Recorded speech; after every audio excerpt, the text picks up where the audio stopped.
Good morning. I'm Denise Milne, Senior Manager of FASD and Children's Mental Health in the Alberta Children and Youth Services and co-chair of the FASD Cross-Ministry Committee. Welcome and thank you for attending today's session with Dr. Gail Andrew. Unfortunately, Dr. Suzanne Tuff will not be with us today, but Gail is presenting the information today. Before I introduce Gail, there's a few housekeeping tips I need to bring to your attention. We're continuing to use a town hall format, so that allows you to submit questions for Gail by email to cys.fasd@gov.ab.ca. Again, that's cys.fasd@gov.ab.ca. Or you can text Erin Day at 780-405-3376. Again, the text number is 780-405-3376, and then Dr. Andrew will respond to your questions. All sites have been muted at the bridge, but please ensure that your mics are off as well. If you experience any technical issues, please contact your local site coordinator and they will help out. So we're pleased to announce that there's about 50 sessions or 50 sites on today with over 100 people registered. And what's really interesting today, Gail, is we have a number of schools that are participating, and that's fantastic. As you know, through the cross-ministry initiative on FASD, we've really pushed the education training aspect, as we feel that's really important that people have a good, solid understanding of FASD. Obviously, we've used the video conferencing technology to reach rural and remote communities, and as well to reach across Canada through the Canada Northwest FASD Partnership and as far as PEI. So we're thrilled with the level of participants and the numbers that have been coming. We're also in the process of preparing the schedule for the fall of this year into the spring of 2010. So that will be a pretty loaded agenda at that time, and we will send out posters regarding those sessions. Now I have the pleasure of introducing Dr. Gail Andrew. Dr. Andrew received her medical and pediatric training from McGill University, where she has got her skills and experience through McGill and practiced as a developmental pediatrician. Gail is the medical director at the Glen Rose Hospital and leads the FASD clinic. She's also a board member of the Canada Northwest FASD Partnership and provides critical consultation to the FASD CMC committee, and most recently agreed to be the scientific chair for the Institute of Health Economics on a consensus development conference on FASD across the lifespan, which is scheduled for October 7th to 9th. She will, as she takes on the role of scientific chair, she'll be working with the Honourable Anne McClellan, who is the jury chair. It's a fabulous event looking at several critical research questions related to FASD. So we're pleased that Gail has taken on that role. Anyways, please now join me in welcoming Gail Andrew. Thanks, Denise. Can everybody hear me? Is this mic loud enough? Good. And I guess everybody is wondering why a developmental pediatrician is speaking to the topic of FASD prevention. Suzanne Tuff, who unfortunately can't be with me today to share the talk, she's the real expert. She's an epidemiologist, a research scientist who has done a lot of work on trying to change pregnancy outcomes in high-risk pregnancy. But as a developmental pediatrician, I see the kids. I see the kids who have the bad outcomes from a variety of causes, either extreme premature delivery, known genetic disorders, acquired brain injury, and so on. But when I'm in my FASD clinic, I know that this is a disability that theoretically could be entirely prevented. And it's a standing joke. Someday I would like to retire, and I would like to leave with having no more FASD kids to see. But I don't think I'm going to live that long. I think there's the old saying that a good Samaritan was pulling people out of the river as they were drowning, pulling them out one at a time, one at a time. Then suddenly that good Samaritan stopped, turned around, and walked upstream. And everybody said, well, you're doing such a good job saving one off, one off. What are you doing? And that person said, I'm going to see who's pushing them all in at the top of the waterfall. So that's what I want to be. I want to go back to the top of the waterfall and see why are we having so many kids with FASD. The other reason I think I'm very interested in this is I've had the privilege of meeting just awesome birth mothers along my journey within FASD clinic. And these mothers have shared with me their stories. And I know I could never walk in their shoes when I hear some of the stories. And it really brings me home every time to it's not just that women drink during pregnancy and should simply stop. That's a very simplistic message. It's the whole why women drink that we need to address in the area of prevention. I also ethically have a responsibility because whenever I diagnose a child, I'm actually diagnosing the birth mom as having consumed alcohol, at least during that pregnancy, and she may be at risk for having future pregnancies impacted by prenatal exposure to alcohol. So I really do need to reach out to birth moms as well as working with the kids. So maybe that justifies why I'm here presenting. We've got a lot of material to cover, and I'm actually going to do it almost as a question format. So I've got 4 key questions that are goals for the session. The first one is, what are we trying to prevent and why? Second question, who is responsible for prevention? Thirdly, what are the strategies for prevention? And fourth, do the strategies work? Are we doing evaluations and outcomes? And are the strategies and the outcomes sustainable, both from a cost perspective as well as from just human resources to do the prevention work? And I think at the end of my talk, I'll probably have more questions than answers, but that I find is exciting because that's the stimulus for us to all keep working to find those solutions. So I think the take-home message in prevention should always be, it's safest not to drink in pregnancy or planning pregnancy. There's no safe amount or time to drink in pregnancy. And that we need to address the why women drink, not just simply the drinking. Sounds quite simple, but many women become pregnant and don't realize they're pregnant. And during that period of time, there is that risk of alcohol exposure. Early on in pregnancy, before you even know you're pregnant, that is a critical time for brain cell development and other parts of the developing fetus. For example, that face that we see in fetal alcohol syndrome, the full face, that only happens in a narrow window of time, day 19, 20 to 21 of pregnancy, when the fetal forebrain is developing.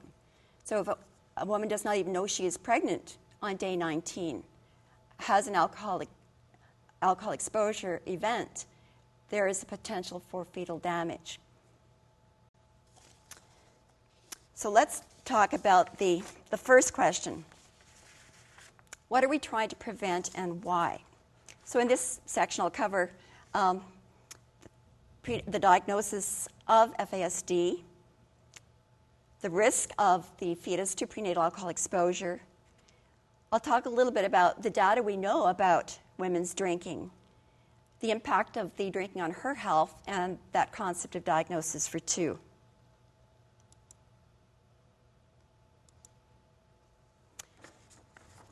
So talking about the whole aspect of prevention of FASD, we know that alcohol exposure to the developing fetus is only a risk factor for causing brain damage and damage to other developing organ systems. It's not a diagnosis, and I think that's a really key point in terms of diagnosing FASD. We have a risk, but not necessarily a diagnosis. And why the risk doesn't equal diagnosis is because it's so complex and multifactorial. We have the interaction of the alcohol exposure with a variety of other factors. One is the pattern of drinking. Depending on the time, the amount, duration of alcohol exposure, you can get different impact on the developing fetus. We know that binge drinking causes more damage because you have a much higher blood alcohol content and, as a result, higher fetal levels. There's also other maternal factors, her own genetics and biology, nutrition, other drug and teratogen exposures. There's also the fetus in this dyad, and the fetus brings their own metabolism, their own genetics, and we know from twin studies both twins are not always affected equally. It's quite discordant. And also, there is a non-linear relationship. There's no nice graph. As you increase alcohol, you get increased damage because of all these compounding factors. The other impact is also postnatally. From the work of Dr. Bruce Perry, who is presented throughout Alberta and Canada on the topic of what less than optimal environments such as neglect, early malnutrition in the first year of life, lack of appropriate stimulation, what that does to the developing brain. And if you have an already damaged brain from the prenatal alcohol exposure, this type of postnatal experience compounds that vulnerability and can lead to further brain damage. And potentially, there's a point of prevention.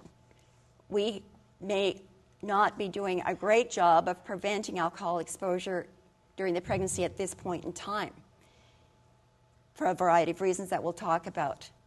But we really should be able to prevent that at-risk newborn from having to experience this postnatal type of stress.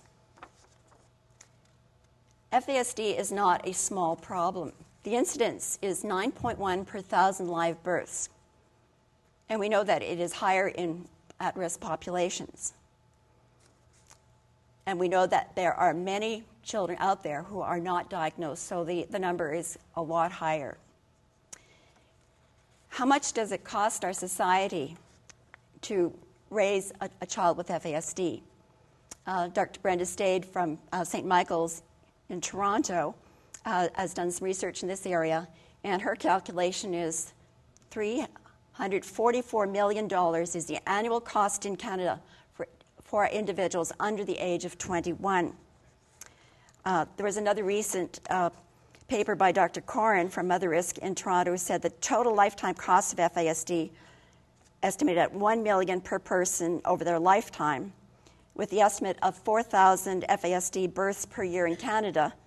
He calculated the burden of $4 billion across the lifespan.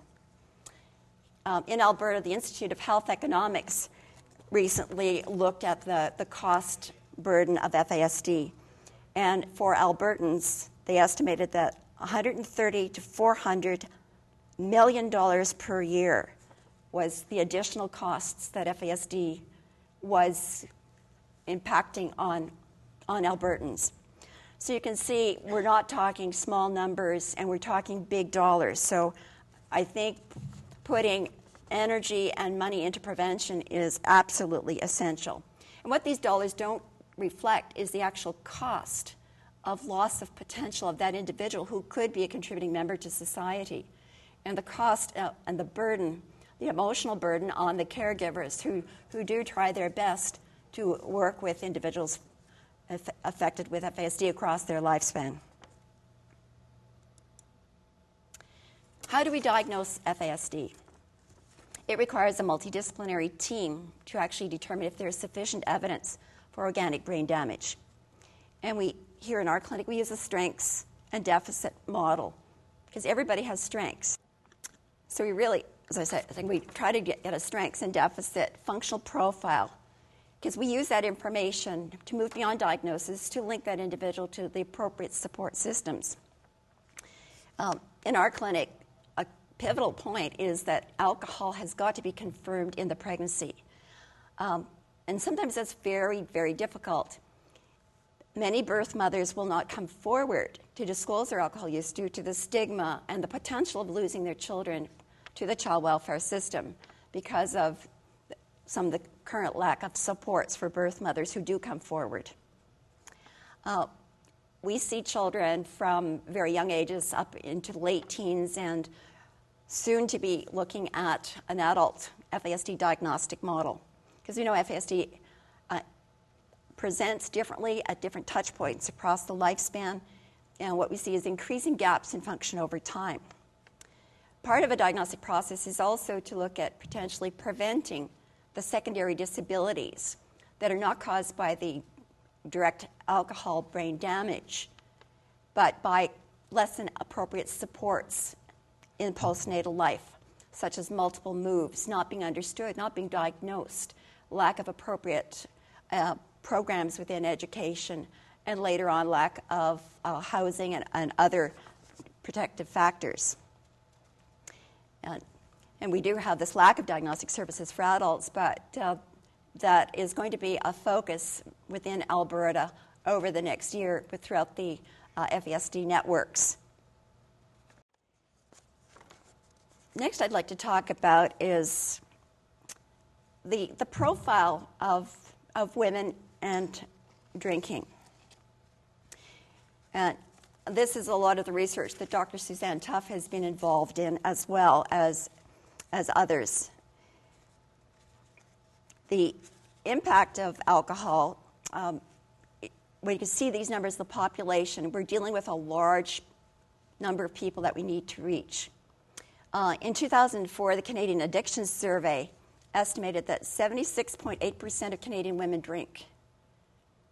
And in the younger age group, the 18 to 19-year age group, 15% of them are heavy drinkers.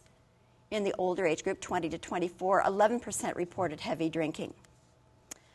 In another study in Canada, Dell and Roberts in 2006, in their survey, 12 to 14% of Canadian mothers indicated alcohol use in their last pregnancy. And greater than 90% knew that alcohol was not recommended in pregnancy. So there is a disconnect. They know they should not drink, but still continue to drink. And there's another question, why is this happening? The American data, in 2004, the Center for Disease Control, their data said 11.6% of pregnant women reported alcohol use currently in that pregnancy. 3.7% had a binge pattern, and 0.7% heavy drinking. Just last week, I received a bulletin. My computer keeps flashing new things about fetal alcohol to me.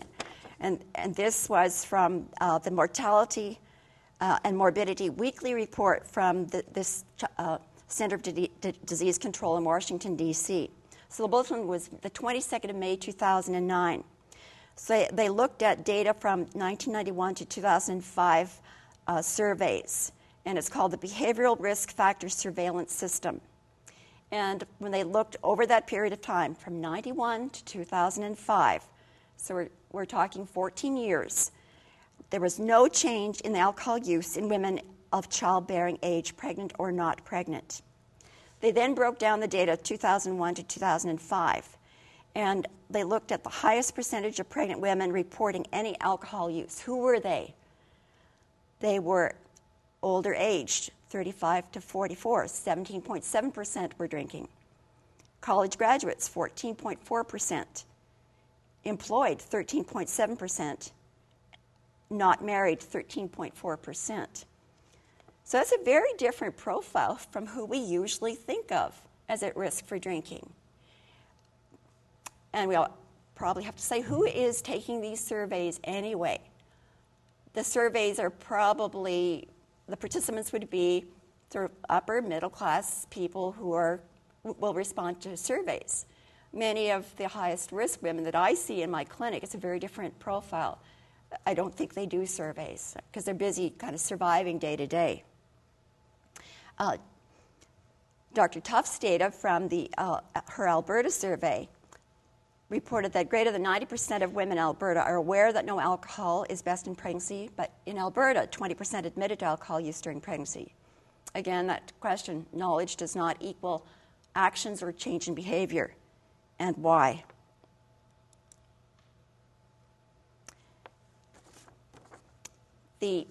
Looking at the profile of the older women group, 30 plus years of age, college educated, higher income, consuming alcohol before they know about the pregnancy. Many of these women are not planning pregnancy and are involved in dealing with different levels of stress, whether it's employment stress, rising the corporate ladder. It's a different stress pattern. We also know that there are different risks in different populations based on either lifestyle and social support group. For example, the military is a high-risk population. People in the food service industry, again, because of availability and exposure. When we look at teenagers, that's another risk group. Because pregnancy is often unplanned, they often have a lot of low self-esteem.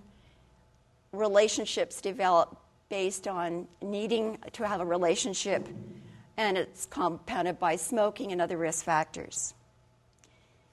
We also know the risk is multi-generational, intergenerational, whereas there's a long family history of substance abuse, and we can certainly go back in many of our families and just feel how that almost feels helpless and hopelessness has been built in through generations. And I think that's one of the targets of prevention, is to break that cycle. When Dr. Tuff looked at who is drinking alcohol in her Alberta research, she also focused on women with addictions.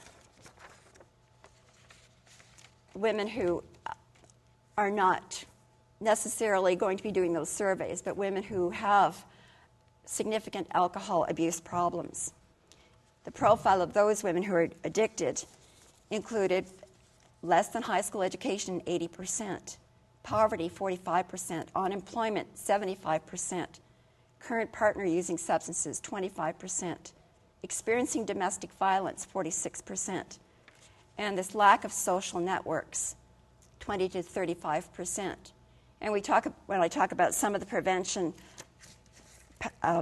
strategies, developing that network, that support network, is key in many of the prevention strategies. Further profile of these women who are addicted, often they had a history of being arrested on alcohol-related charges, 50%. 58% had mental health problems, often depression, and certainly untreated and undiagnosed mental health problems. History of being involved with child protection services in the past 3 years, 65%. And their childhood stories, their histories. 60% were in foster care as children themselves. 88% had been abused as a child. 88% had a parent with substance abuse issues. So you see, we're almost describing two risk populations. One, a woman who has multiple factors that we do think of when we think of alcohol exposure during pregnancy. But the other, that higher income, older woman who is well educated. We don't usually think of that. I don't see those women in my practice. I see these women in my practice, and I think what I should be doing is walking down the corridor to the complex ADHD clinic to find those kids that I am missing. So really, when we're talking prevention, we have to look at all women of childbearing age group and not just target certain stereotypes. What about the impact of alcohol on the woman herself? And that's something I guess because I'm a pediatrician, I focus on the child, but let's take a step back. What is it doing to her? It increases her susceptibility to health issues, things such as hepatitis positivity. I've recently had a birth mom who is waiting to go on to interferon for treatment or potentially a liver transplant. I've had 2 birth mothers who are awaiting lung transplants. The untreated mental health issues is huge in this population because they just don't get to appropriate mental health services. being subject to violence and trauma, either by their partner or by other aspects of their lifestyle. And what about alcohol effect on their ability to parent? It's really critical in the first few months of life for that bonding and attachment to happen between mother and child. It's just a very natural thing that does happen. If mom is depressed or heavily using substances, she will not be available to even be aware of her baby's cues and respond appropriately to those cues and form that bond and attachment. Or later on to provide appropriate stimulation. So it has a huge impact on parenting skills. She also is at risk for subsequent pregnancies exposed to prenatal alcohol. And we see this when a child is removed from a mom at birth because of her substance abuse and placed in foster care. Often the cycle repeats itself. She will become pregnant again unless we give her the support she needs to make positive changes. She cannot do this on her own. When you're using alcohol, your judgment is impaired. You're not going to make those good life choices.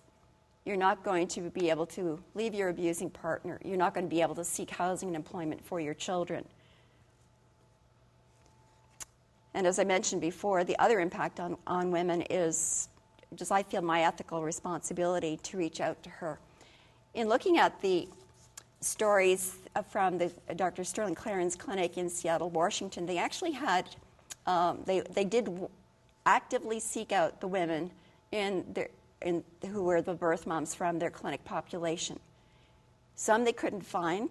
A lot were missing in action. A lot were dead. The ones that they found had significant undiagnosed mental health issues. So again, just a point that we have a lot of work to do. As I mentioned at the beginning, I've learned most of what I know about this topic from my birth moms and just listening to their story. And Suzanne Tuff has a little vignette that she presents, and it's talking to Mary.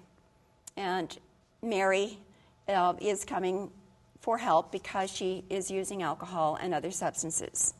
So she is asked, "Why are you drinking, Mary?" And Mary says, I am so hurt and I have no hope, and the drinking dulls my pain. The counselor says, "Well, why, Mary, do you have that kind of pain?" "I have no education. I'm living in an abusive relationship. I can't get out." The counselor says, "Well, why have you not got education?" "I dropped out of school," says Mary, "at grade 9 and took to the streets." "Why did you drop out of school?" "Because I was being abused at home and had already been placed in foster care 3 times." "Mary, why were you abused at home?" "Because my father drank." "Mary, why did your father drink?" "Because he was abused as a child." So that's Mary's story. So it illustrates the abuse in foster care, domestic violence, partner substance abuse, mental health, poverty, housing, lack of education, loss of connections, no positive support systems. I've also got another story of, we'll call her Sue. Sue hadn't had any children for 10 years. She didn't think she could get pregnant. Her lifestyle involved a lot of social drinking opportunities, and she didn't realize she was pregnant. When she did, she didn't tell anybody. Counselor says, "Why didn't you tell anybody?" "Because I would be blamed and shamed." And the counselor says, "Well, why would you feel that way?" "Because in my circle of friends, that would be not accepted." So again, another story of who is drinking. The next question I want to raise is, who is responsible for this prevention? So I think I built a case that there's a lot of work to be done. So who's going to do this work? So I'll talk about the role of physicians and healthcare providers. One of my theories is we need a biopsychosocial team. It has to be collaborative, multi-sectorial, holistic, and we need to weave in the cultural factors. And when I use the word culture, it's not exclusive to our Aboriginal culture. We have many cultures within our community, with many new immigrant populations. We have to understand where they're coming from, their taboos, their beliefs, and their support systems. Prevention, another principle, we have to be woman-centered, and we have to listen to their stories. But what we often forget in building a prevention, yes, we are focusing on the women, but we need to focus on their children simultaneously and move the women and their children forward together.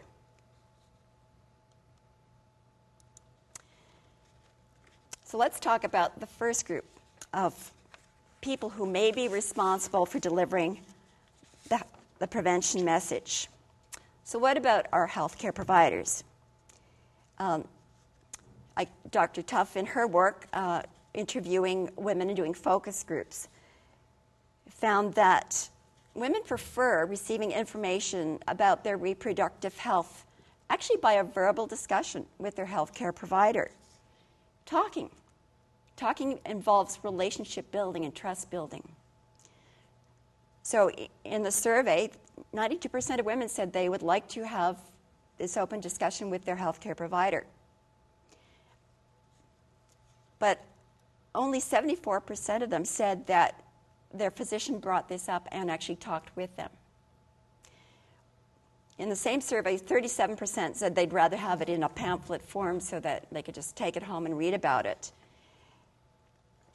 But they didn't, when they left their healthcare provider, they weren't given a pamphlet to go home and read about good reproductive health. And this is not just about alcohol. This is just about having a healthy pregnancy. So we're not listening to what the women want. The women want an open, frank discussion. What are their preferred sources of information? In Dr. Tuff's survey, 97% said they wanted their physicians to give them messaging around healthy pregnancy. 83% said nursing. 65% said midwives. 62% said that they would trust their own mothers. And when it's intergenerational, you may not have a mother to go and have this cup of tea and talk about having babies. 59% said, they'd listen to their friends' advice.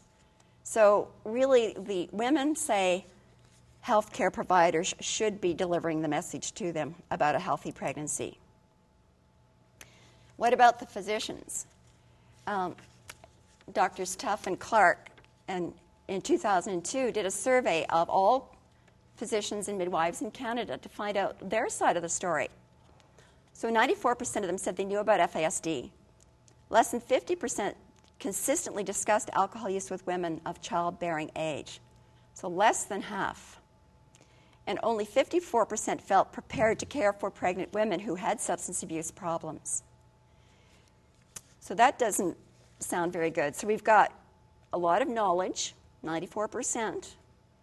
So why are they not putting that knowledge into appropriate messaging and action?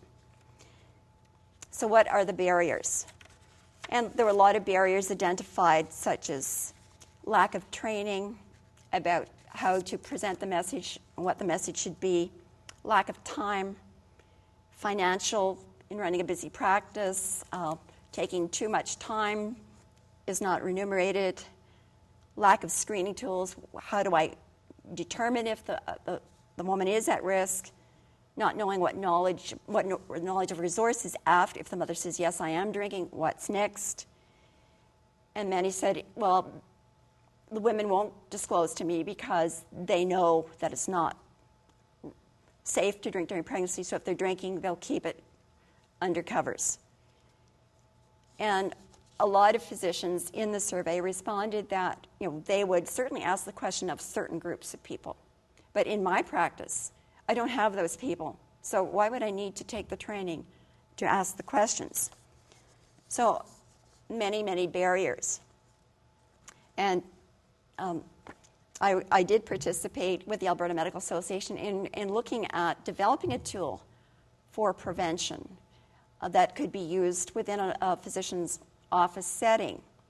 And when we did a focus group with the tool that we felt would be quite useful, we were, again, these were the barriers that came back to us, that a tool has to be quite short to be administered, and it has to lead to direct answers. So we're still working on developing those appropriate tools. So healthcare providers are an important messenger, but are there other messengers out there? And this is one I feel strongly that it takes this multidisciplinary biopsychosocial type of team throughout the province to develop an appropriate messaging. And I think this is a real opportunity for our FASD networks in Alberta to look at prevention as a key action point as they're developing their business plans and building their teams. And as I mentioned, the whole philosophy should be it's got to be holistic, multi-sectoral, collaborative, and multiple points of contact during the reproductive years. And that consistent messaging. When we deliver messages through the educational curriculum, for example, in junior high schools and high schools to both teen girls and boys, because we mustn't forget that it takes two to get pregnant. That's a good point of contact, a first point of contact. But will that message delivered at age 13 impact behavior change at age 24? So that's why we need to have repeated messaging to bring it forward, and not just the negative message of don't drink during pregnancy, but the positive message, how you can have a healthy pregnancy and be a healthy mom and do the best for your child. So, and there are multiple touch points, and it certainly can be delivered in many places. Physicians' offices through primary care networks are only one of them. And within the health networks, and physicians are developing more teams. The dietitian could have a role in discussing how to have a healthy pregnancy around nutrition building. Alcohol message can be put into there. We're looking at how pharmacists, as part of healthcare teams, can deliver the message. When a woman is going to get her prescriptions, especially birth control, you usually have to wait for prescriptions. During that waiting time, optimal time for another messaging. And mental health workers can be a messenger, addictions counselors, social workers, employment counselors, around housing issues. We have loads of opportunities to get this type of message out. And then beyond messaging, then we have to have a really well thought out plan of what happens after. If the message really rings with that woman, where can she go to get the next steps? There's some interesting work on by Dr. Paul Mazzotti from Ontario. He has done a lot of qualitative research with urban Aboriginal women, and also involved sort of the grandmothers, the elder women in his focus groups. And what he found is that urban Aboriginal women often do not access health care.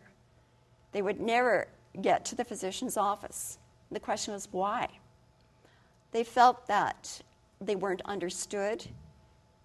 They were treated with a lack of respect. They were unable to develop a trustful relationship with their contacts within the health system. So something's missing.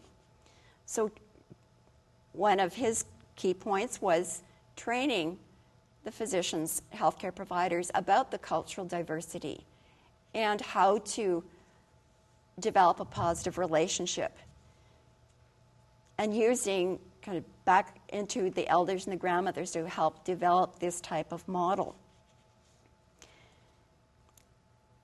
The other important part of this biopsychosocial team are the people who work with the children. We are woman-centered in prevention, but we have to be child-focused. And I think that's where a lot of the prevention programs have actually missed a real opportunity. So as pediatricians in offices dealing with the child's health issues, another messaging point to talk to mom about, planning her next pregnancy. Because we as pediatricians have a vested interest in, we'd rather do well baby care than deal with some of the kids that I deal with every day in my practice.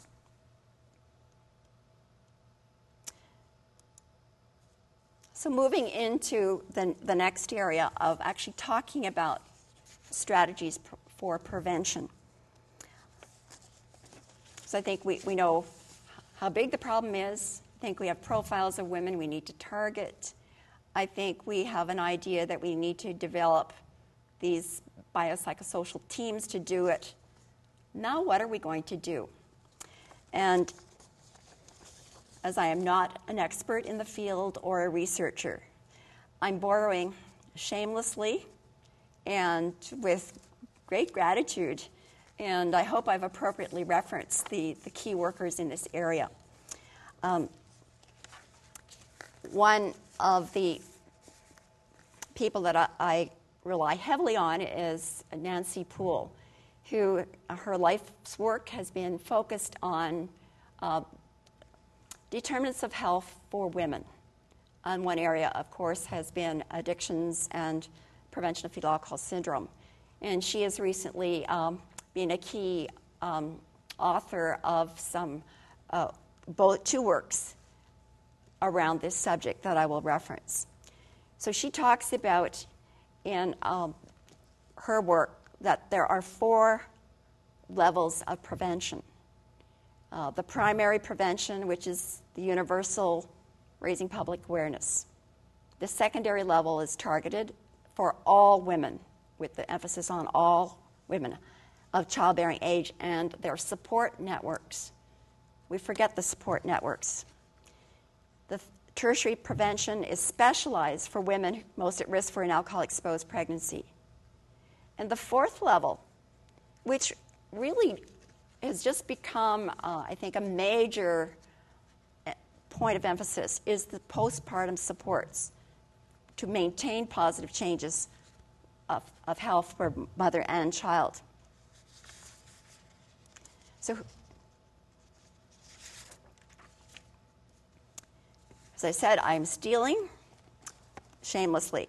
These are the key references, and they're all available online, and I think you have all the contacts in your handouts. In this work, it's called FASD Prevention, and I'll hand it up for the people in the audience to see here. I don't think it'll focus over the screens.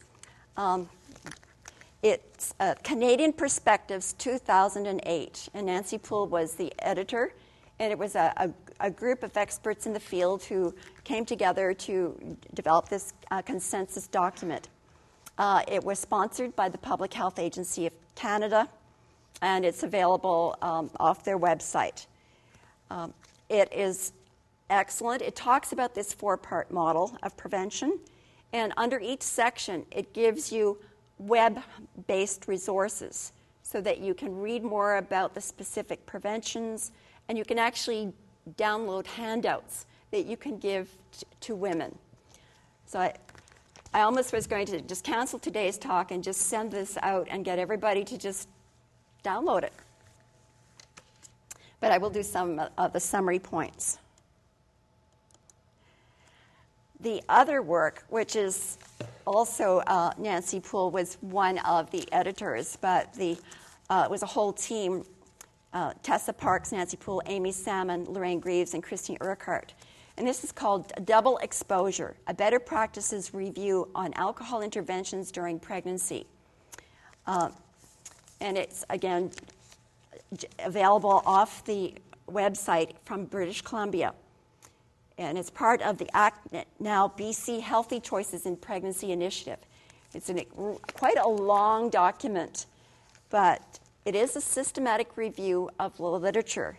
And it's a better practice. I didn't say best practice. Better practices approach to inform policy and to point to the areas of future research. This is a relatively new field of alcohol interventions during pregnancy. We have not actually got a lot of really good critical research, but we've got some really good practices out there that are pointing to what we should be doing, that building in the whole research. So again, I encourage you to get this off the website and read the current information. Nancy Poole and Amy Salmon are very active within the Canada Northwest FASD Research Network. They are the co-leads of our network activating team on women's issues around prevention and the whole of women's issues. And they've actually got a very interactive group of people across all of the 3 prairie provinces, BC, Nunavut, Yukon, and territories, and working on multiple aspects of this, trying to define these better practices. So I'll go through each of these levels of prevention and highlighting some of the key points, but again, encouraging you to read the document itself. So the level 1, this is the primary universal raising awareness messaging. So what the message is there is a risk of drinking in pregnancy or in planning pregnancy. And the message needs to include some information on what is FASD, because you have to know what you're trying to prevent before the prevention message is meaningful.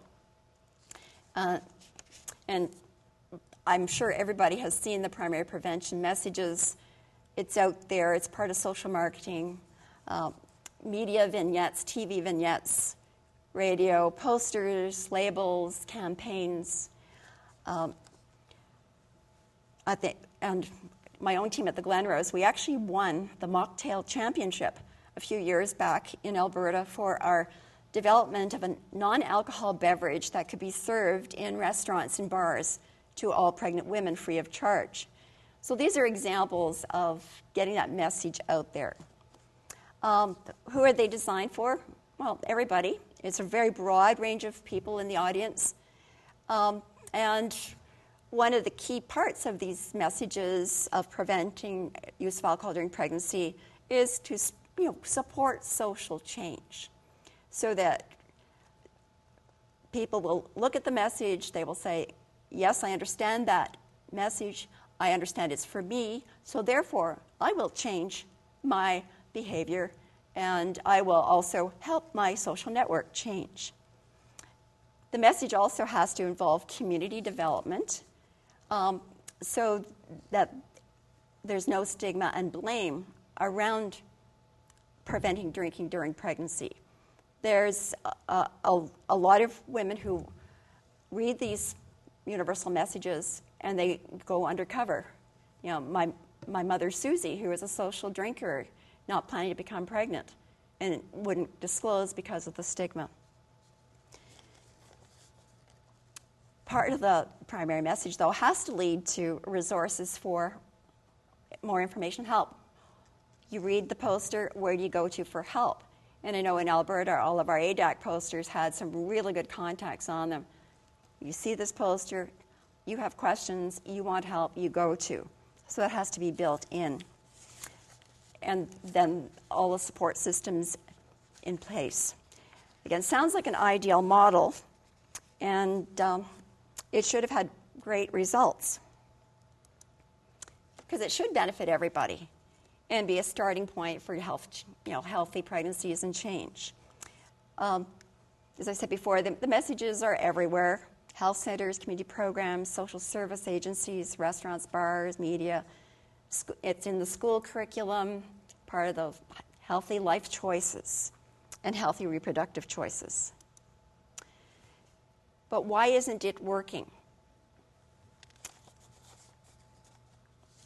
Just because you read a message and have an awareness, maybe that is something I should take and act upon, doesn't necessarily mean you're going to have a change in behaviors and become active in seeking help.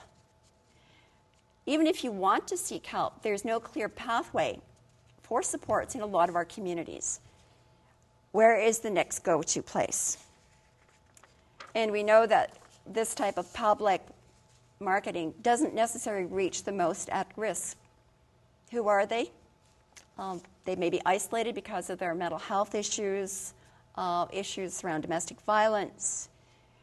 Maybe they can't read the poster. And because of their life situations, that whole why women drink, they are unable to make change alone.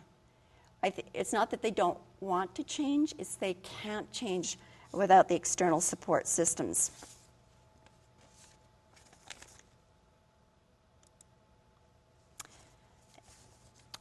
One of the other points that has come out in the research on this marketing approach, it really is a focus on the woman as the problem. And Nancy Poole and Amy Salmon have got quite a bit of research on this. It actually emphasizes the blame and shame, and it doesn't emphasize the benefits to her and having a healthy pregnancy outcomes, and also the benefits, potential benefits to her having a healthy child and able to raise a healthy child. And a lot of these messagings, they don't really deal with her whole support network. I'd love somebody to do a survey of men on these types of primary prevention messages. Does a man read that and say, I really should go home and support my partner in having a healthy pregnancy? Or does he say, oh, that's the woman's problem? We don't know. But we know the women who tell us our stories, they don't have support networks. Their partner is sometimes actually encouraging them to continue drinking as their drinking partner. A lot of this primary prevention information has been gathered through the Canada Northwest FASD Research Network in partnership with the Saskatchewan Institute of Prevention. And what they have done is they have electronically gathered every snippet, media blurb, poster, a lot of information on this primary prevention type of messaging throughout Canada and in the States. And, of course, all this messaging, it costs something, but there has been no research done on the benefit. So are we getting measurable benefit from the cost of the campaign?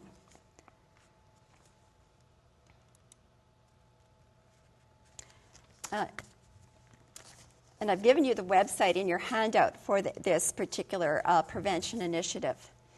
Robin Thurmeyer is the lead. So what this particular prevention research has led to is that we really do have to develop a better way to evaluate the effectiveness of these campaigns. We need to know who's listening to them and what actions are they taking. So the profile of our listener. We know the profile of our target, but do we get there? We don't know.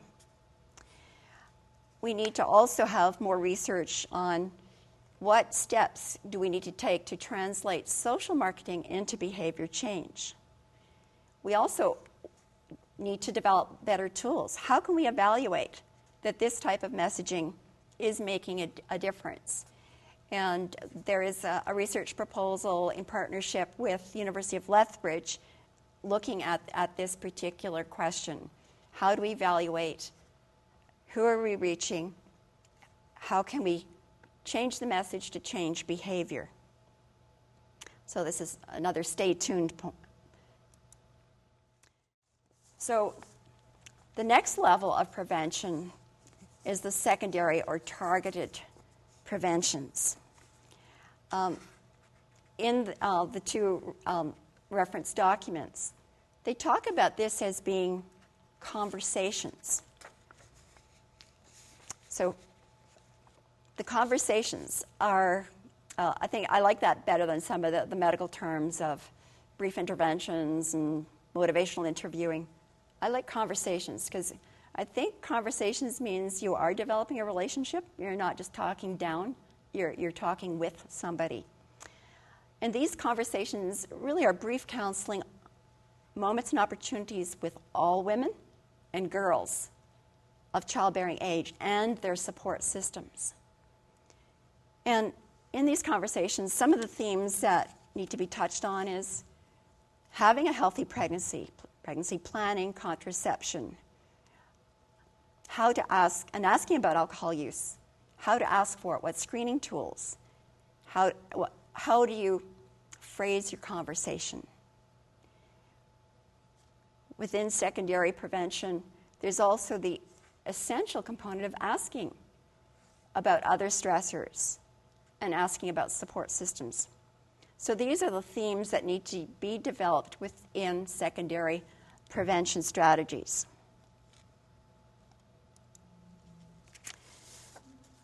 And we have lots of opportunities to deliver secondary prevention. All health encounters, all, going back to being a pediatrician, all well baby checkup encounters is my opportunity to talk about healthy pregnancies and healthy babies, especially when I've got a beautiful healthy baby in front of me. So again, we need to deliver the message at multiple touch points. And so the responsibility goes back to a bit of my biopsychosocial model again, at regular health care checks, and at different, the dietitians again, pharmacists, a lot of opportunities to deliver this message. One project that a colleague of mine, Dr. Lola Bedala, and Dr. Carmen Rasmussen are involved in is a school-based secondary prevention project that was developed at the request of the Alexis Band. And they have used a model of this type of having a conversation around a healthy pregnancy that was developed and trialed in the States in a First Nations community. And they've brought this model forward. And with the expertise of the local First Nations community, they have made it their own. There's a lot of ownership, there's uptake. And this is being delivered to the school children, so that it's, and in this kind of having this conversation format. Another example of some of these more targeted conversations, through the Saskatchewan Institute of Prevention, they have a project called the Saskatchewan Speakers Bureau. And what that involves is bringing people from community in to learn the messaging, to learn how to have this conversation with people in their community, and then going back to the community, and then using that within their work. So these speakers have a variety of different backgrounds. They can be teachers, they can be social workers, they can be community workers, mental health workers. But it's the training of the themes and the content to have these conversations. Another project is the Youth Action Project, a very similar model where they bring youth mentors in and provide them with information how to deliver this type of messaging for a healthy community. And then the youth go back into their home communities and are able to mentor. Because I think they would probably listen to a peer rather than a white-haired old lady like me coming into the community to deliver the message. I think that their messaging is much more real. And in Alberta, we're currently involved with a project that with the pharmacists, helping them to be able to have this type of conversation with women. One of our areas that we're going to be looking at introducing this is in Fort McMurray, where there is a lot of community enthusiasm for this approach. And that's why I still like to call this conversations. It's not just handing out a pamphlet. It's actually a real person giving real-time information to all women and girls of childbearing age. and their support networks. Let's not leave the men out of this.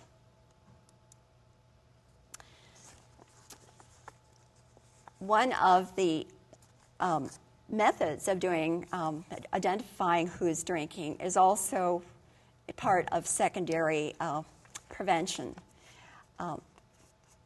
Who do we say we should give the message to everybody, but are there certain women that we need to target to actually do more in-depth conversation with and to connect with different resources? There are, I guess, different ways of doing these types of screening tools. Research has shown that there is no one screening tool that is best for identifying who's drinking during pregnancy, that women feel that they are more likely to admit to drinking or having a problem if they are in a conversation with someone who they trust, who is not judging them, who is respectful and recognizing their cultural background and their context of life. So again, some women in the research focus group said, I would rather have this as a real person to real person rather than a checkbox. So after you've done screening or you've done your conversations, what next? So within the secondary targeted prevention, there are actually 3 tiers of what to do next. And people in the audience who are involved with addictions will know these techniques quite well. The first is brief counseling or brief interventions.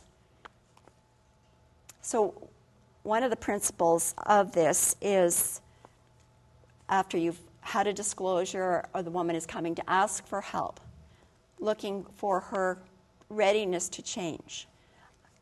Is she ready to move on into getting help? Or is this just your first encounter with her to develop more of that relationship, and then she's going to come back with another touch point? So almost I think we have to work with her when she's ready and to be ready to put the supports in. Some of the examples of how to do brief counseling, one in the literature is called FRAMES, and that stands for giving her feedback on her current alcohol use. Saying, I am concerned, according to your taste score, that you seem to be having some difficulties.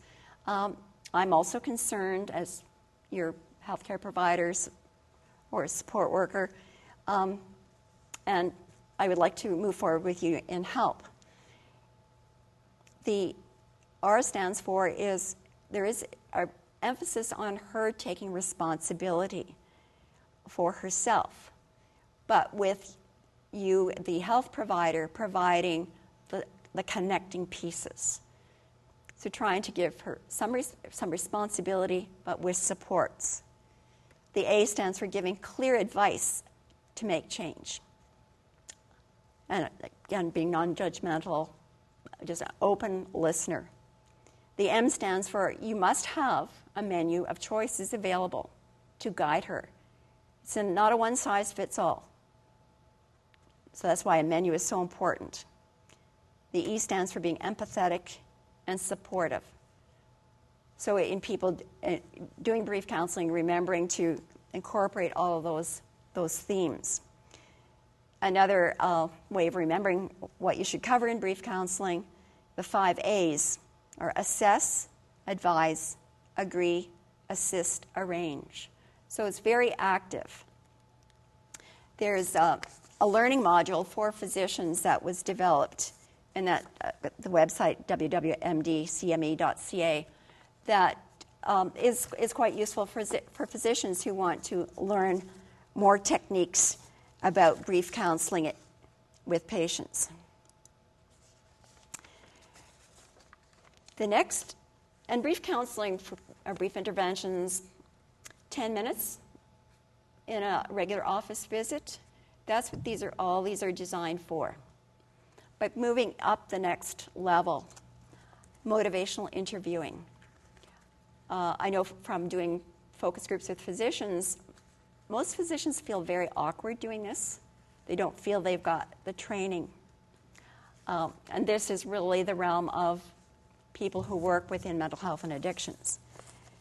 I still feel that if a woman has established a relationship with her physician, they should be willing and ready to do this. So motivational interviewing is based on goal setting with the woman and around that whole giving her some self-esteem, self-efficacy, and focusing more on her wellness and healthy birth outcome. The whole theory behind motivational interviewing is based on the stages of change theory by Prochaska. And in the different stages, there's different techniques that would be put into place. Pre-contemplation. She's come forward. She's thinking about the need to change. Her taste test indicated she needs to change. You've done some brief counseling conversations with her. Is she ready to move from thinking? Is she into the contemplation? So she's really seriously thinking. And then moving into, she's determined to make change and prepare for change. And then the next step, after thinking and preparing, into action, connecting her with the supports to do the change. Is she in the phase of maintenance where she can maintain change, no longer using alcohol, better healthy lifestyle choices, and then another life stressor comes? Has she moved then back into relapse? So how you work with the woman in this is where she's at on her journey, and knowing that people move back and forth along the journey. So there's a whole training module that goes along with this, but this just gives you an idea of what it takes. It takes time and it takes a skill set.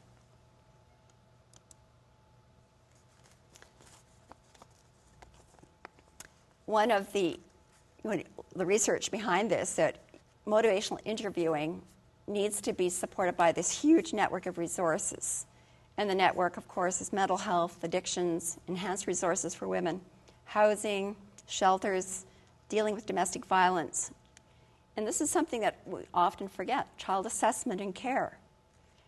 Does she have other children that may have FASD and never been diagnosed?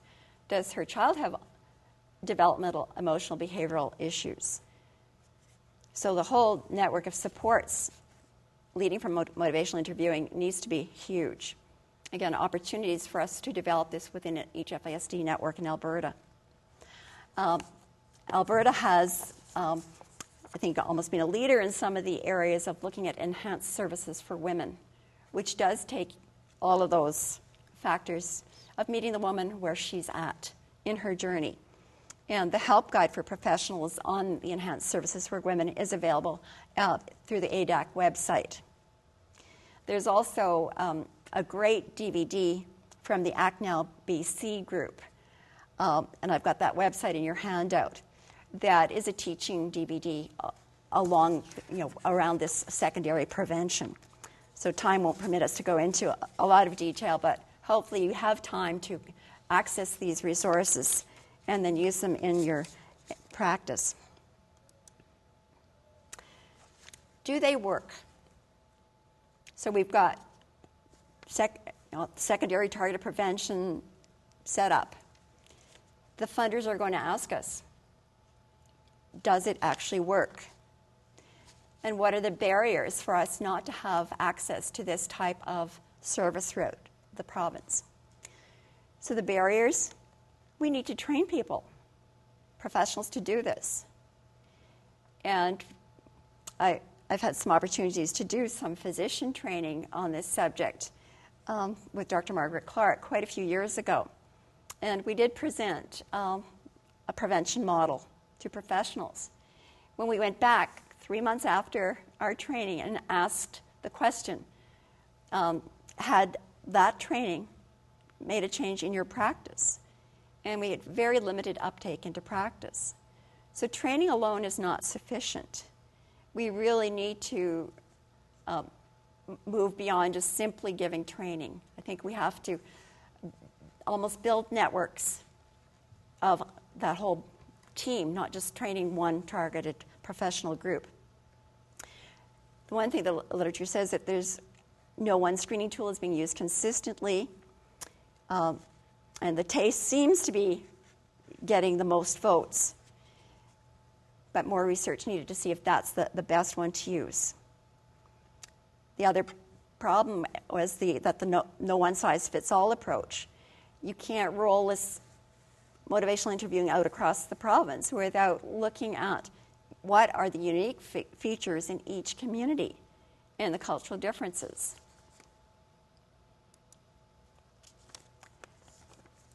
Other things that the research tells us about the secondary level of prevention, that who it works for those women if their partners are also reducing their substance use. And what the partner's role is, they model good behavior, positive encouragement, and engage in healthy life choices together. So the secondary prevention is successful in that group. The other piece of research says the women who are more likely to abstain are white, married, and had post-secondary education. One of the research people, Chang and his group, they compared brief interventions in a group with a group that didn't get any brief interventions. But they were part of a research study. And he found that the control group did just as well as the group that got the more intensive interventions. But we know that the fact you're in a control group, you're going to work hard to present your best side. So I really think we need a lot more research in this area. One of the other researchers found that what brief interventions really did was help women make better use of contraception. And we've actually seen that in some of our own work here through the First Steps in Edmonton, the First Steps program with the Catholic Social Services. When we looked at the early cohorts of women who went through that program, the reduction in number of children born during that period of time was because of better health access and better contraception use. One of the other things that research has shown that we don't have good evidence about does brief interventions maintain abstinence after pregnancy. And I know in working with my birth moms who've had 5 kids, they will tell their story. I didn't drink with Johnny. I had housing, I was being positively supported. That fell apart. I went back drinking. Stressors change. So we can't assume that the fact we work with her over a period of 6 weeks, that's going to last a lifetime. And a lot of the studies on brief interventions, they really did, they did it in a problem-based, the woman is the problem, and didn't really look at the context of her whole life. So we need to do more for certain groups of women where that secondary targeted may get them through a pregnancy but won't sustain them. So the third level of prevention, this falls under specialized prenatal supports. And the themes of those are to support the women who are pregnant or at risk of becoming pregnant and using alcohol. So it's a very, very specific group. It has to be woman-centered. It has to be accessible, respectful, culturally relevant, and comprehensive care across systems. All these models are based on either a case manager, a mentor, trusting relationship type of support, and the ones that are successful have a single point of entry. the other part of these specialized tertiary prevention programs, they are not mandated. The court of law cannot say you need to go into this specialized prenatal support program. The woman needs to want to have help. The other piece that is integrated in some of these programs is services for children. And there is a CHR study from McMaster University that looked at comparing this high level of service for women with and without a focus on their child. The ones that are successful is where the child is part of the focus too.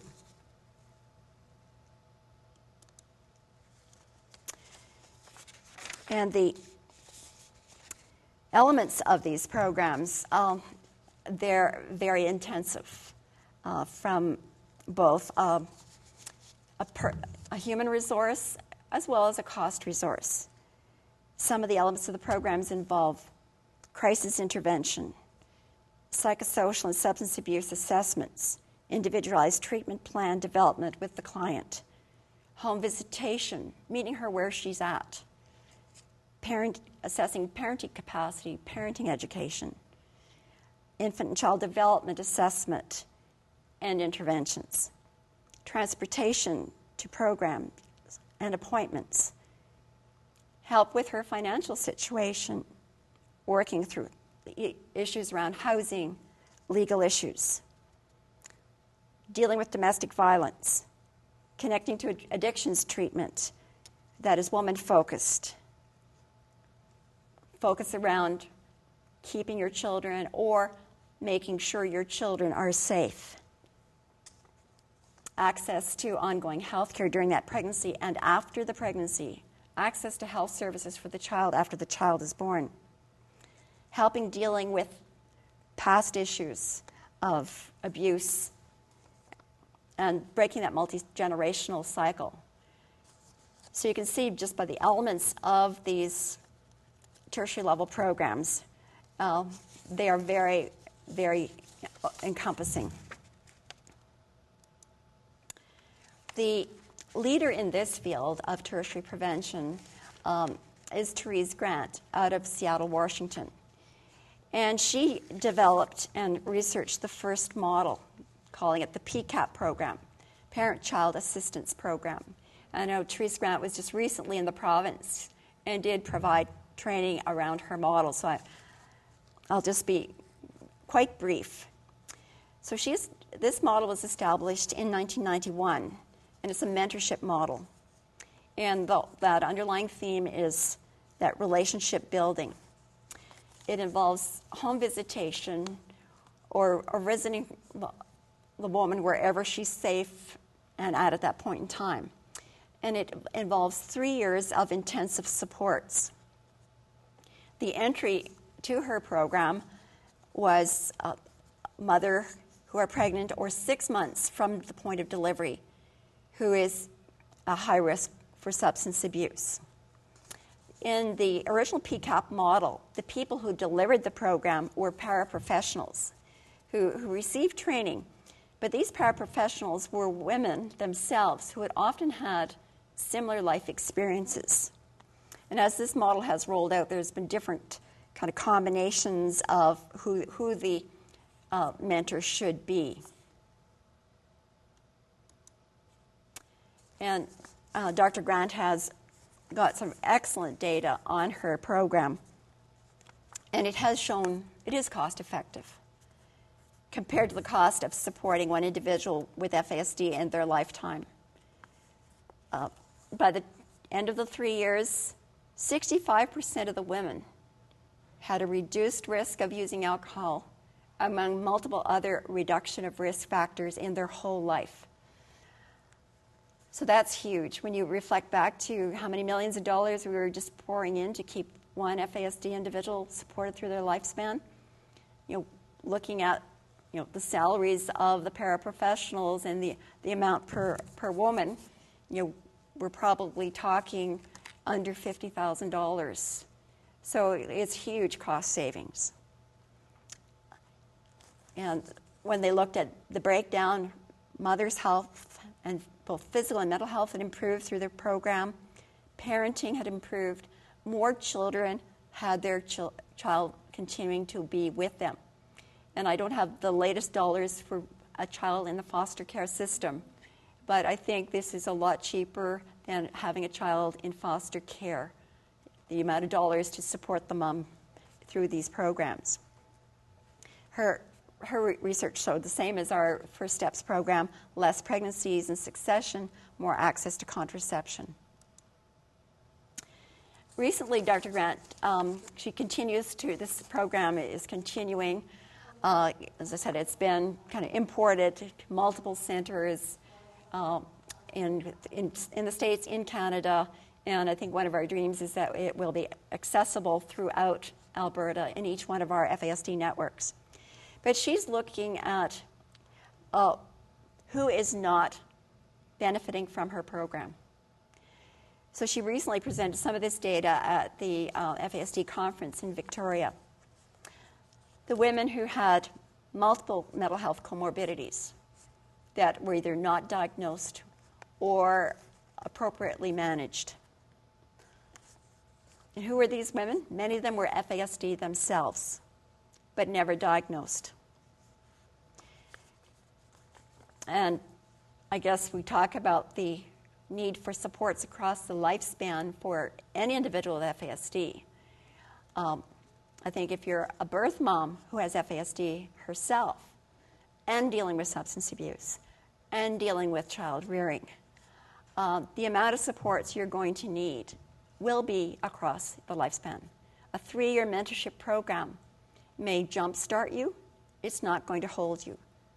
Because if we look at what are the fundamental problems in the brain damage from prenatal exposure to alcohol, lack of executive functioning, those frontal lobe functions, poor judgment, not able to plan, not able to organize, not able to take information that you have, become a flexible thinker, and use it to problem solve in different situations. So no wonder this group of women are not benefiting from the 3-year mentorship program. So I think there needs to, and Dr. Grant's conclusion was that we need to develop a different model for this targeted group of women. And we do have here in Edmonton, through Catholic Social Services, a program called Step by Step. Step by Step is a program for mothers who have FASD themselves and who are trying to parent their children. Unfortunately, it is still a time-limited program based on the mentorship model. But I think this is another opportunity to look at what is, and I didn't say best practice, better practice. A better practice would be, again, to extend that support system to that woman for as long as she needs it, which may be across her lifespan. So just give you some examples where this PCAP model has been operationalized. The one I'm most familiar with is one here in Edmonton, First Steps through Catholic Social Services. And it's been in place for a long time. Mary Berube, who is quite well known in the FASD field in Alberta and across Canada, she was the person who started this up and nursed it along in its infancy and adolescent years, and now it's in its well-established adulthood under Dorothy Hennevold. And the difference we use in our model in Edmonton is we use professionals as mentors, often with some social work background and training. So our mentors have not walked the life of the women they're working with. We've recently done a research evaluation of the First Steps with Dr. Rasmussen and Dorothy Baudry, and looking at the changes in all the scores, all the risk factors of the women as they enter the program, and then at the point of exit at 3 years. Significant reduction, just as Dr. Grant has demonstrated, in all multiple risk factors. and improved healthy pregnancy outcome. Another program on this model is the Stop FAS in Manitoba. The She-Way program in Vancouver even goes beyond just the mentorship part of the program. They are connected with a specialized obstetrical service in the downtown east side so that the women get a lot of support during the pregnancy, and actually the pregnancy itself, it's in a separate unit where there's live-in to help the mothers with breastfeeding and a wraparound support system for mother and child. Another great example is the Breaking the Cycle program in Ontario, and I've included the website because they've got extensive literature on how they run their program, and time doesn't permit us to go into a lot of detail, but their program is focused on both the mother and the child. So lots of good examples. What about the research? I was involved with the research with the first steps, and just reading the stories, and actually there were some qualitative interviews done with the mentors. It's rich. There's a lot of happy success stories. And yes, we do have women relapsing. We do have, not everybody has the perfect outcome. Scientists love to do systematic reviews. And Cochrane did a review of this home visitation model in 2005. So they gathered all the research. When you look at the research, a lot of the research reports from these relatively small programs are really evaluations done for the funder. They don't really have strong databases. So when they gleaned all this information, they failed to find evidence that home visitation reduces risk of continuing alcohol and drug use. They found that there was a benefit, that there was more attendance in addictions programs, improved contraceptive use, and reduction in kids going into foster care. But it really wasn't the robust findings that when you're actually working with the women and asking the mentors. And I think we know why. As I said, many of these reports were really poor methodology, didn't give a lot of information on the drug and alcohol treatment component, or what else did the clients receive. They didn't provide long-term follow-up, small sample sizes, program with 20 women, different populations. Because the pilots that have been, based on the PCAP model have been anywhere from small, tiny rural communities, urban centers, across 2 nations. So this really points to we really need to do better research and more qualitative research. And I think we're swinging from, that type of rigorous science to actually listening to more stories, interviews with the moms and the mentors. And I think this is one of the things that we're looking forward to in the Canada Northwest FASD Research Network. One of our network activating teams, that's what NAT stands for, will be looking at evaluating in a rigorous way these interventions for high-risk women. But being a clinician, from a clinical perspective, these really work. Because when you see a prevention of FASD working in the highest risk groups, it's worth the money and the investment. And what they don't measure also is all the potential costs for ongoing health deterioration of the woman, ongoing costs within the judicial system, and so on and so forth. So more work to be done. So moving into the last level of prevention and supports. And this involves working with the women after delivery. Most traditional prevention models talk about primary, secondary, tertiary. And I really like the fact that there is a 4th level that's been brought forward in the document from Health Canada. So what this level of support is to help initiate or maintain positive changes for mother and child. So the child is an active partner. And this, I think, is really exciting. What the themes of these programs need to be: very woman-focused. Prevent postpartum relapse. With today's delivery system, mom comes in, she delivers baby, baby's healthy, good weight, good APGARs.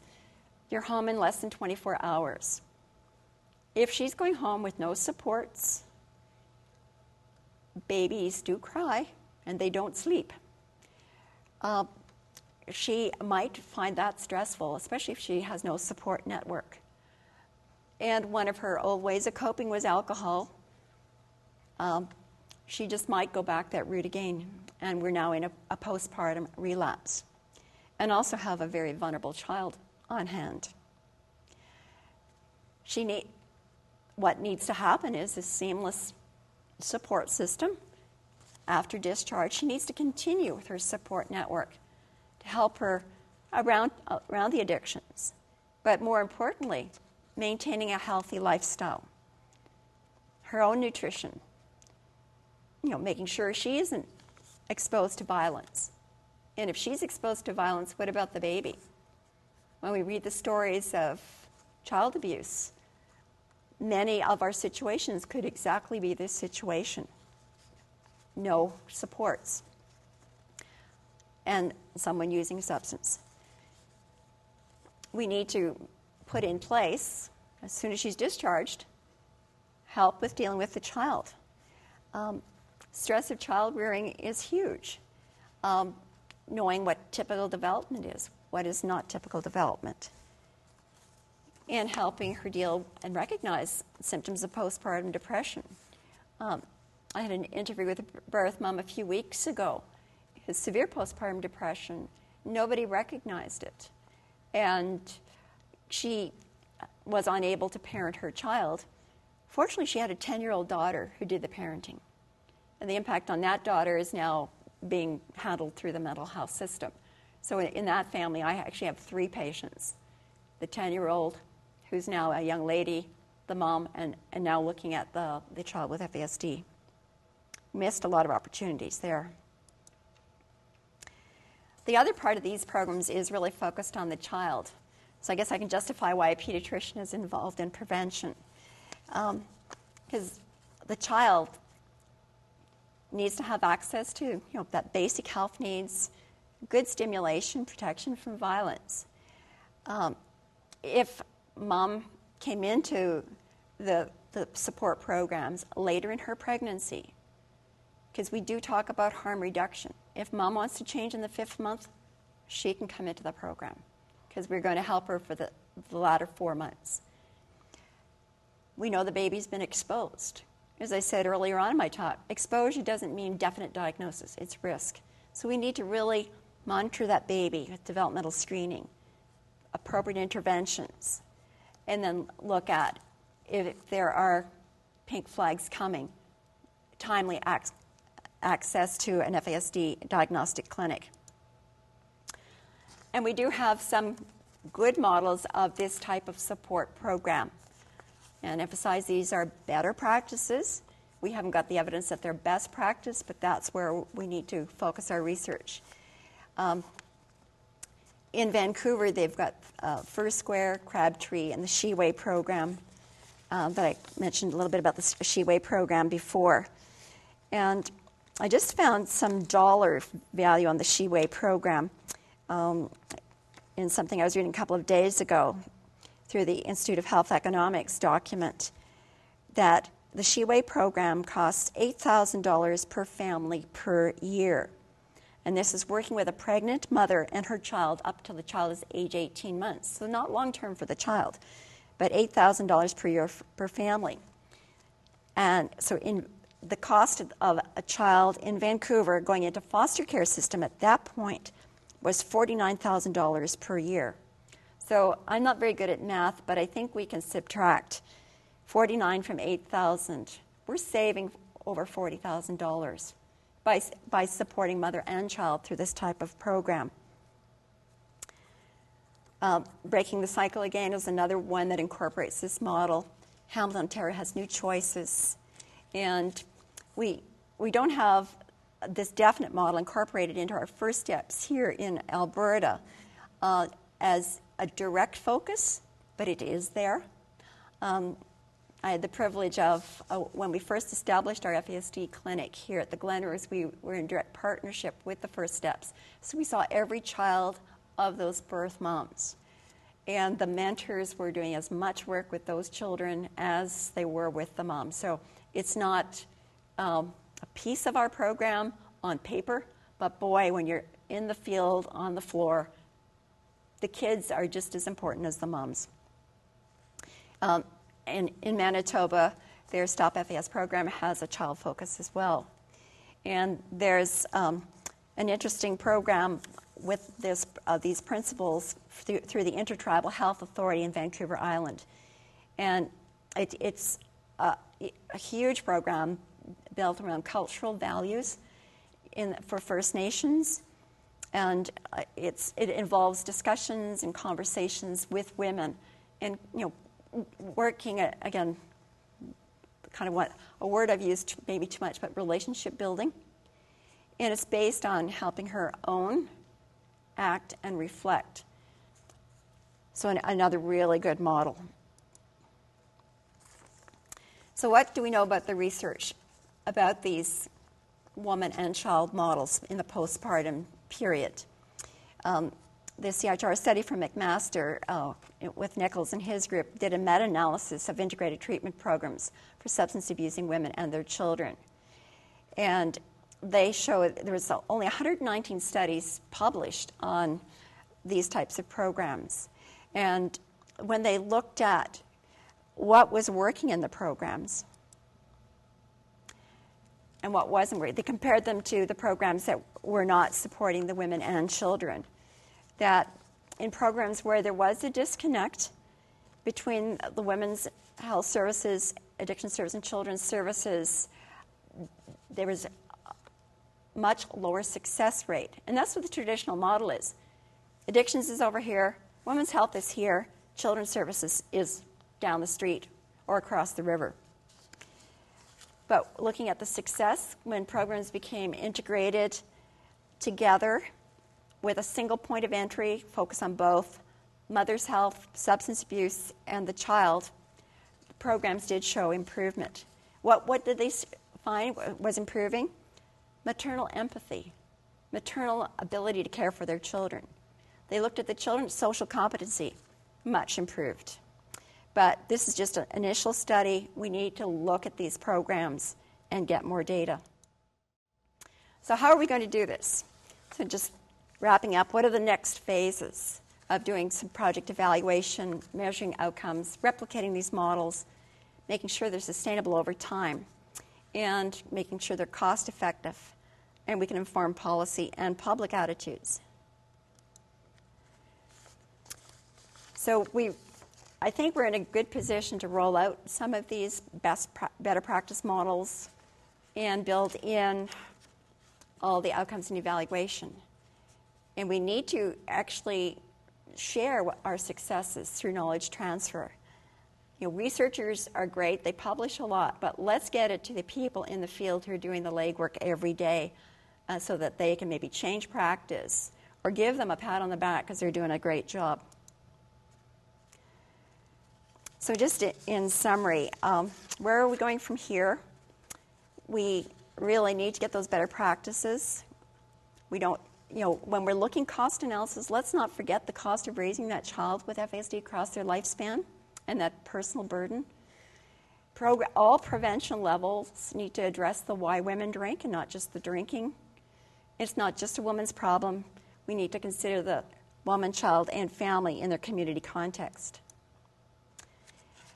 And we need to listen to the women. Ask them what's working for them and what's not working. We need to engage our Aboriginal leaders and our Aboriginal women. And this is some of the work that Dr. Amy Salmon has been doing called Honoring Ourselves and Healing Our Pasts, where they've used this approach in the downtown east side in Vancouver, having the Aboriginal women tell them what they need. And the Canada Northwest FASD Research Network is involved at all levels of this activity in kind of setting the next stage of where we go to. I've got my contact information, and although Suzanne wasn't here in real life, I hope I represented her research and her materials and can certainly contact her. I've got lots of references that I've alluded to during my presentation, and this is a large topic to cover in our relatively short period of time. So it really has been an overview, not an in-depth, because each one section, primary prevention, secondary prevention, tertiary and quaternary prevention, could have a whole half day on its own. So it'll just give you some examples, and whether you're working in community, in addictions, in schools, in healthcare settings, to kind of see where your role could fit, because I think we all have a role in these biopsychosocial teams. So maybe I will leave it at this point and open for questions, because we have quite a few sites, and we've been tracking some electronic questions as well.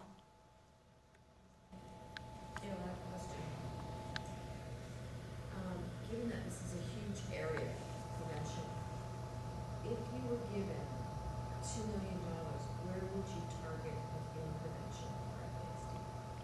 I know that's a tough question, but I'm trying to figure out, given the way economically things are going, but if we had an opportunity, where would you perhaps have a really positive outcome for individuals? Okay, I have one question. And I was just given, theoretically, $2 million and asked, what would I do in terms of prevention with $2 million? I probably would not put it into primary prevention, because I think we've got a lot of it out there. And it probably is working for those women who read it and can make change, or have a social network to help them make change. $2 million isn't a lot, that's the only problem. I would probably look at two areas. One, in the secondary prevention, the messaging. I would like to have those biopsychosocial teams, if I'm just speaking for the province of Alberta, established in all communities. And we are a single health system, Alberta Health Services.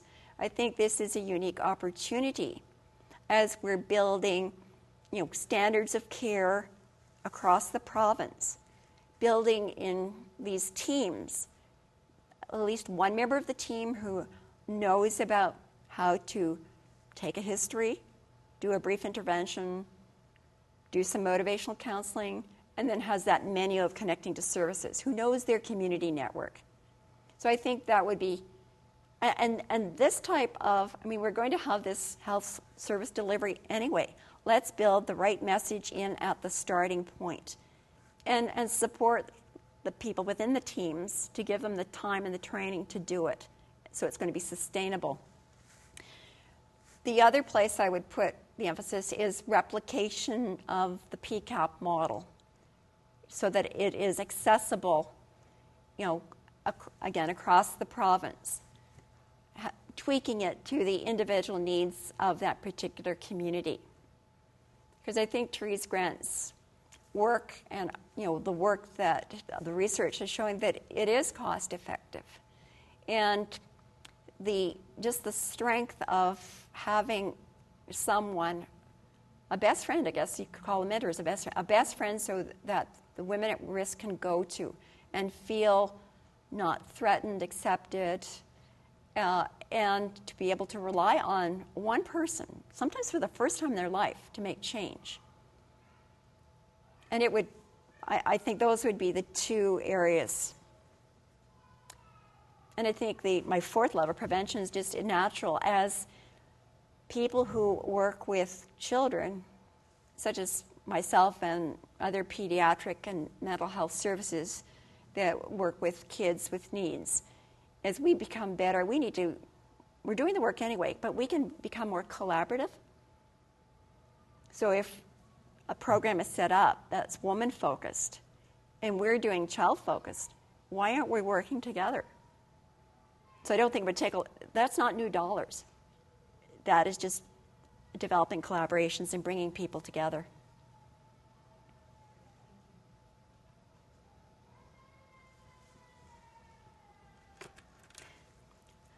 I'm not sure if anybody's hearing, but outside there's a little baby crying.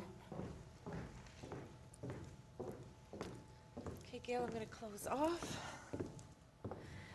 Gail, thank you for a fantastic presentation, and I think this is a critical piece to FASD as a whole prevention aspect. And so, again, we really appreciate you being our cheerleader in Alberta for FASD. You may not realize that, but you are one of our key champions. So thank you very much.